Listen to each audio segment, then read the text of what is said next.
Is everybody excited? You know what comes out next week? What? Two things. Oh, Snow White. We got a twofer next week. Content for everybody. Weird. We're going to an early screening of it next week, man. I can't wait. I cannot wait. Good luck. I'm so excited for this movie. You have no idea. It's not just Snow White that drops next week. What else drops? Assassin's Creed. Assassin's Creed. Tom's favorite. It's a twofer. Yes. See, I told you Flash was going to make Tom talk about video games. I got the Viking one, and I've never even opened it yet. Oh You're not missing anything. That's what I keep getting. I bought it, and then everybody's like, "Oh, it sucks." I'm like, "Oh." I hate Assassin's Creed. I've never really liked them. I don't like the kind of future shit. I totally agree, man. I've never been an Assassin's Creed guy, so like I don't really have a dog in the fight when it comes to this game. I love Assassin's Creed. I'm an Assassin's Creed player going way back. They're all right. I would much rather have like an open world, free to play GTA, like in the medieval times kind of game than like got something like that with Ghost of Tsushima. You should play Ghost of Tsushima. That game is fantastic. It's all takes place in samurai times in Japan. It's kind of semi-open. Well, it is open world, but it is open. It's not as big as like the Grand Theft Auto map. Right, like that's the thing. But I just want to go. There's kill still things a ton to do. It's great. And rape and pillage. No, Ghost of Tsushima is a great game. I played all the Assassin's Creeds pretty much. I'm still debating with myself if I'm going to review Shadows or not, since I have already reviewed Dragon Age Veilguard and Forspoken and all those other games for the channel. So I might just do Shadows too, mostly because I need footage for the game too. That's like mine. I think, the thing for Assassin's Creed is that it's actually gotten worse over time. Like you ask people what are the best Assassin's Creed games, and they go back to things like Black Flag and stuff like that. Like these newer ones, like Odyssey, the ones that we've had most recently, you got Odyssey, Origins, what was there, Valhalla, and that's it. See, that's where we're up to. To me, Assassin's Creed games are just like junk food. That's the best way to put it. They're not like amazing. Without Assassin's Creed, I don't think without Assassin's Creed, you don't get some of those other open world sort of style games. It's true, but like the new Assassin's Creed games have just been kind of trying to all be like The Witcher 3 from 2015. Yeah. That's pretty much what the RPG ones are. They've even admitted to that. And they've never reached the quality of that. I think the best new age Assassin's Creed game, new age-ish, I guess, is probably Origins. And after that, like Odyssey was fun, but it was pretty dumb. Valhalla's just bloated and endless. Mirage was kind of forgettable, to be honest. I didn't play Mirage. That's the one I didn't play. Mirage was meant to be a DLC for Valhalla, and then they kind of just expanded it into a full game. Into its own game, yeah. The problem is they're chasing formulas that are so old. And the meta in gaming has moved on. If you looked at the past 12 months, the games people are playing, they're going back to single player. They're avoiding live service. Open world's not as interesting anymore. And AAA laid these plans back in COVID times where they thought that things were going gangbusters because they were. The market for games was exploding because everyone was at home, right? Yeah. And they thought it would last forever. And so they bet even bigger money on future titles, thinking that the market would continue to grow at like 15% a year. Crazy numbers that they were seeing. And now they're in trouble because they're using these old formulas and they're getting scooped by smaller studios doing more interesting things. And Ubisoft's carrying $2 billion of debt that they can't service. I mean, they have like 1.3 billion. They had 1.3 billion in cash, and I think it's down to like 900K, or they spent like 300 million paying down debt, and not just debt, paying off salaries and expenses too. That's not a good position to be in. So I think what they're going to do in the future, in my opinion, what's going to happen with Ubisoft, the best case scenario is, well, I guess kind of, but what they should do is they should just become a licensing company instead of an actually like development company. So what they should do in the future is, because we heard this whole news about Ubisoft basically turning themselves into a new company with like Tencent and stuff. So I think the best move forward is they become a licensing company. They don't really develop games anymore. They're just kind of like a group that owns these IPs. So Assassin's Creed, Far Cry, whatever. And then they just license these IPs out to that's a other losing companies to make the strategy. games. That's a losing strategy. Oh yeah, because you're making X amount of money, and then you become a licensing company, you make less and less. Look what happened to Sega, right?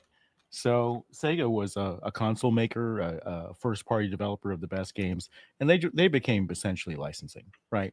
So they're not the same anymore. I mean, you can make money that way. You can get rid of. Can they pay down $2 billion of debt that way? Maybe but I think they can't do it just with licensing. They're going to have to sell properties to get rid of the debt or to restructure it. And I think it's going to be very different. I think they're in a tougher position to try to pull off an IP licensing strategy. And once you do become a licensing only strategy, you are not the lion's share anymore. You're not the Ubisoft. You're not a AAA publisher. You're a different type of company that you're in the background and you're just a shadow of your former self. I can see the hydration leaving Tom's body. It's a really good game. Hold on. Let me get these 2 super chats here. And lots of money. Play. The heck? He does that Ethers to me every 1 time for I 20. talk. Ethers 1 for 20. Someone on YouTube made a movie of the Silmarillion with AI. Besides a bit of Jenny-looking dialogue moments, it's pretty great. Definitely puts the Rings of Power to shame. Not that that's hard to do. I recommend. There you go. And then Kato the Blue for 20 says, don't forget Rise of the Ronin is out now. Open world samurai game during the 1800s. That's a good game. That game's really fun. I really enjoyed it. I remember playing that like last year when I was on FlashCast in the background, enjoying Tom, it. we could play this with you and help you. I do want to just go back to what Grum said. I do think that if Ubisoft kind of license out their games, it could lead to a lot of really interesting combinations. Like one that I always had in my mind was like, what if Arcane Studios got a hold of Assassin's Creed, as a license? Oh yeah, the guys that made Dishonored. Yeah, that could be an interesting game. That's my whole argument for shorter copyrights. Copyrights are way too long now. What are they up to, Tom? 120 years, something like that. Something like that. And Disney, I think that companies get big and bloated, and they don't know how to inject fresh ideas into the IP without doing a bunch of weird DEI stuff. It's time for it to move on and pass on to other people. But Ubisoft's in a position where it has so much debt that they can't just license it and save themselves. They're going to have to sell off the crown jewels, and then what do you have to left to license? Far Cry. Oh man, the next Far Cry is apparently where you fight a bunch of Trump conspiracy theorists. Apparently, they already kind of did that with that one. Far Cry 5. In the, like rural America. Yeah, but that one was more like people thought it was going to be Trump stuff, but it ended up just kind of being not really. They're just kind of like religious people, but they're very like not specific if it was like one thing or another. But this is apparently like the villains are called the Sons of Truth. The main villain's apparently some sort of, I don't want to say 100% because I wasn't told 100% what it was. Yeah, he was more of like a TV cult leader. Alex Jones type or something. Like that's supposed to be what the main villain is kind of. So what are the main IPs, Andy, for Ubisoft? Far Cry. Ubisoft is Assassin's Creed, Rainbow Six, Far Cry, Prince of Persia, technically. Even though they've let a lot of them die. Like where the award-winning Rayman. Award-winning side scrollers with that series. Origins and Legends were great. They were up there. I would put those two games. I would put those two Rayman games up there with like a Mario from Nintendo. And they don't own Rainbow Six. Tom Clancy's. Holy shit! Really? Yeah, I would put those two Rayman games way up there. They're better than those 2D games that Mario's been in lately. But Ubisoft would be smart to double down on the things that make them the most money. Their most profitable game of all time was Rainbow Six Siege. Number 2 was Valhalla. So yeah, but Rainbow Six, from what I'm told, is a licensed IP in itself. People in the chat are saying Splinter Cell, but they haven't done anything with Splinter Cell either. The last thing they did with Splinter Cell was Sam Fisher shows up in Ghost Recon Wildlands. Was that the one? One of those games. He shows up randomly in some like free mission or something, and it's like you have to help Sam Fisher. I'm pretty sure it was Ghost Recon Wildlands, and you're just like helping the echelon people, and he's just there, and he's like an older man, and it's like, oh, so we're just having like Splinter Cell in this, and then technically it was also in that other game, X Defiant, where all the different factions were like different things, but that game failed. Got shut down. Yeah, it doesn't really matter. I tried that game once because my buddy like begged me to try it. So I played it, and I was like, "This is ass. I hate this. This is not good at all." I think Tencent still is interested in scooping up some of these IPs, but they're playing it smart. I think the reason they pulled out of the talks is because they're seeing look. If you're negotiating to buy a company or parts of a company, you are getting their internal disclosures, right? So they probably saw the pre-order numbers for Assassin's Creed Shadows, and they realize if they wait a little bit, the price will be cheaper. That's I was going to pull up your post. Yeah. I have a feeling though, if Tencent were to buy Assassin's Creed, I genuinely believe that they could turn that into like an amazing. They absolutely will. I mean, Asian companies know how to make games, and Western companies have lost their minds. That's what happened. So yeah. Unfortunately, with less of a week to go, not even barely in its top 25. Here's the thing, though. I still do think, regardless of what we all say, I still do think that Shadows will still sell.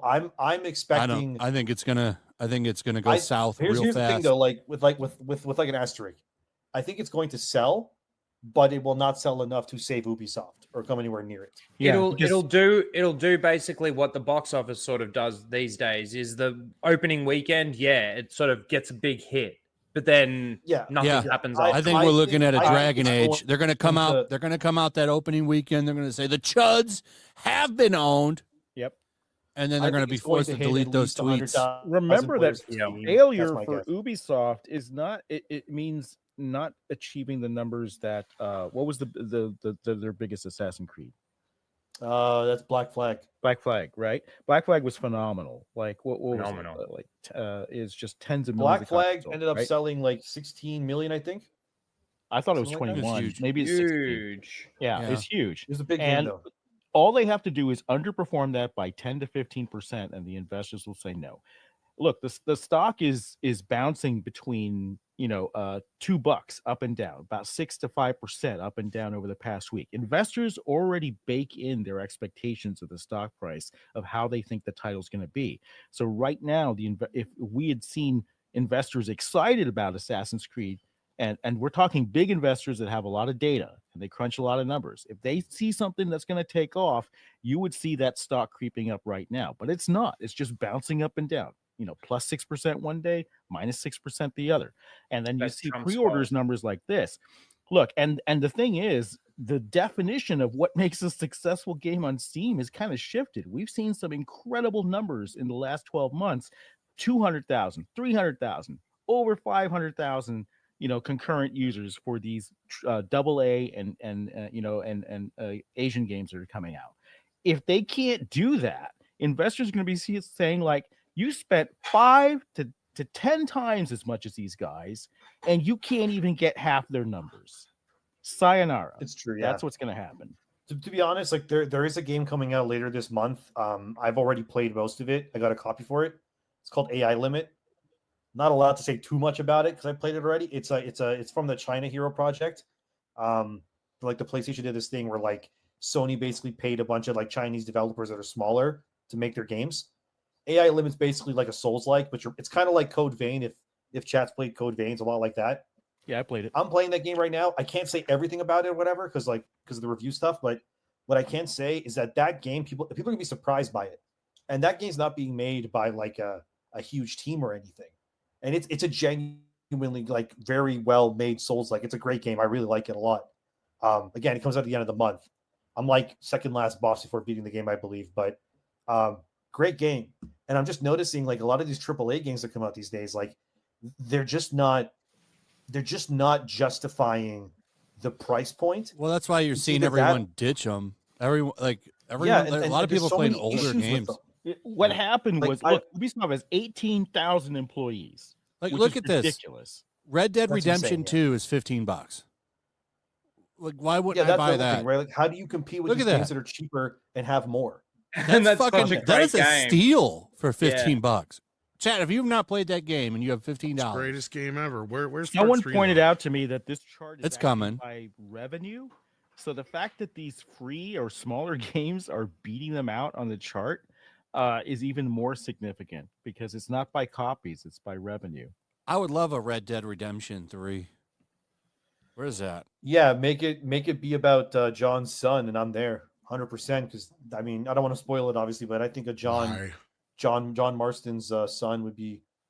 Well, I mean, that's like what? Where else did they go? They either go in the past. Arc.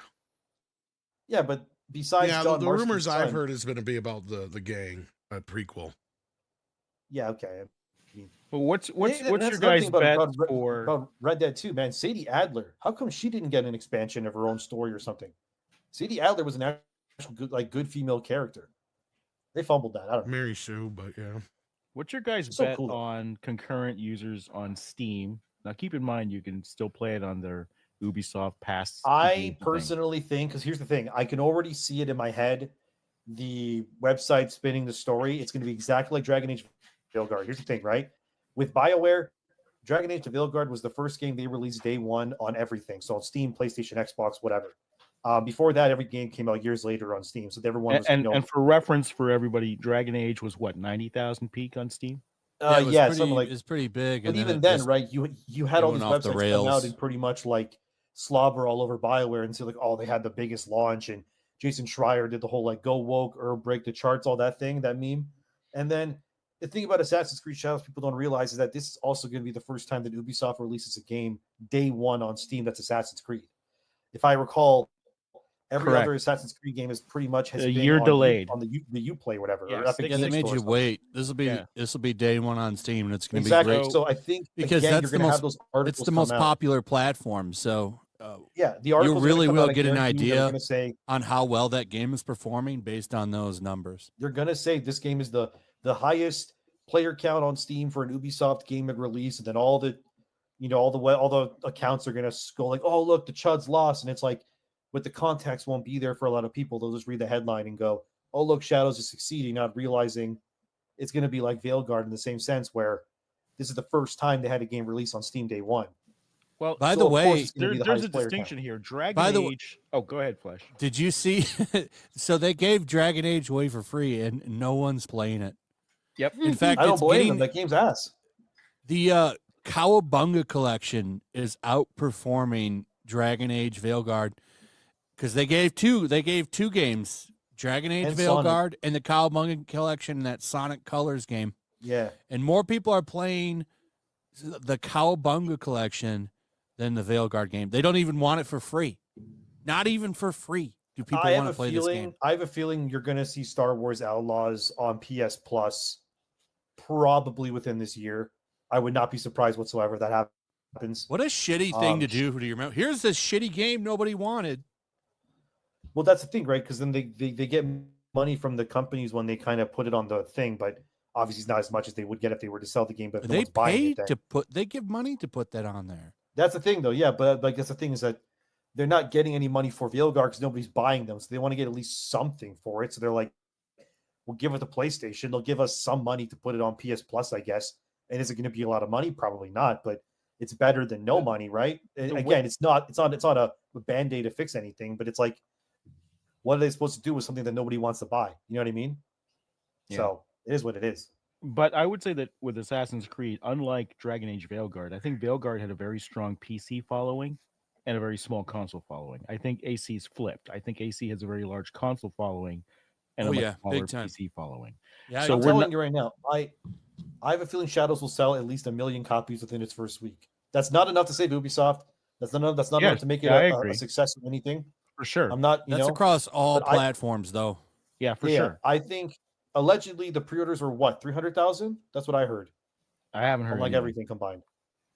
Well, that's what I heard. I haven't heard anything. I probably have to ask my one guy that looks at that stuff, but I don't think Shadows will. Here's the thing. I don't think Ubisoft can be saved no matter what. Like, I made a video about a week ago where I calculated pretty much that if Ubisoft wanted to have a technical successful release, Shadows would essentially have to do as well, or if better, than Monster Hunter Wilds did a release. And for reference for people that don't know, there you go. Wilds sold 8 million copies in 3 days.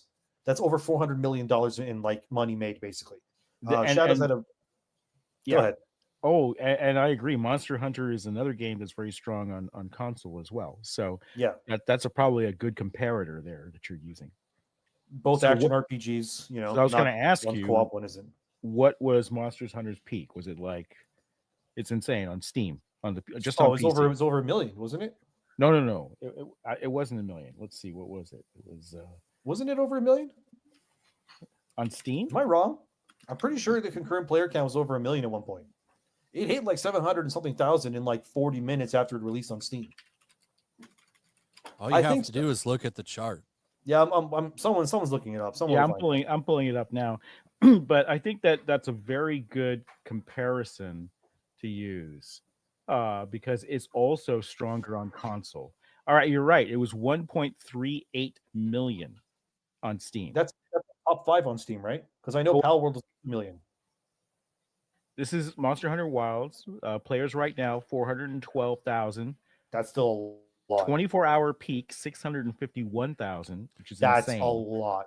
That's a lot. All-time peak 15 days ago, 1,384,608. So that's a big franchise, though. That's Assassin's Creed is just as big. No, I disagree 100%. I very much disagree. Is huge. Monster Hunter Wilds is like almost. No, I agree. It's not Pokemon level, but it's way up there. But Assassin's Creed is like when people think of like give me like the top 10 most commercially successful like Western franchise last 10 years. Assassin's Creed is in there. It just is. I disagree with that too. It hasn't been as relevant since Black Flag. Since it has been going nowhere but downward since Black Flag. But the thing is that like Origin sold insanely well. Odyssey sold insanely well. These both did over 10 million. Valhalla made $1 billion. They had to rest the franchise. But Flash, that was before. Would you agree that Monster Hunter Wilds is also heavily console based in terms of user base? All right. Oh yeah, well that it has a heavy. If we agree on that, and Monster Hunter Wilds is doing 1.3, then it's doing twice that on console. I also feel like the Assassin's Creed fans are actually paying attention. Yeah, but they track evenly. They're not going to buy this game. And the Japanese. It's going to be interesting to see when this game releases. But like I said, like it basically needs to be a Monster Hunter Wilds level success. Just for Ubisoft to essentially break even, not make a profit, break even on this game. Then they can make money once it sells like 7-8 million copies. Then they're technically making money. But by then, like what Grum said, right? Like they're so in debt that I don't even think if they had 2 successes that were Monster Hunter Wilds level, it would be enough to turn things around at this point. And apparently the only other game they have coming out this year that'll be any relevance, I guess, allegedly Far Cry 7 is coming out at the end of this year. If it hits that, I mean, who knows, right? It's going to do nothing. Move around all the time. Yeah, nobody's going to give a fuck. If that game ends up being that game series is really being like if that game ends up being like an actual like Trump. Oh, great! Another let's go climb the tower and open the map up. Oh man, so excited for Far Cry's that defense. again. They haven't done that for a while, but yeah. It still doesn't help. I don't think Shadows is going to break 500,000 on Steam, and that's really bad for them for the size of game. I don't think it hits. I don't think it hits 100,000. I think Assassin's Creed Shadows. I think Assassin's Creed Shadows peaks at 90K. That's Veilguard. I think it's a bigger property than Veilguard. Yeah, I think it'll be 100. I don't know. Plus. I don't think. I don't think Assassin's Creed has that kind of power, and I think it's going to get buried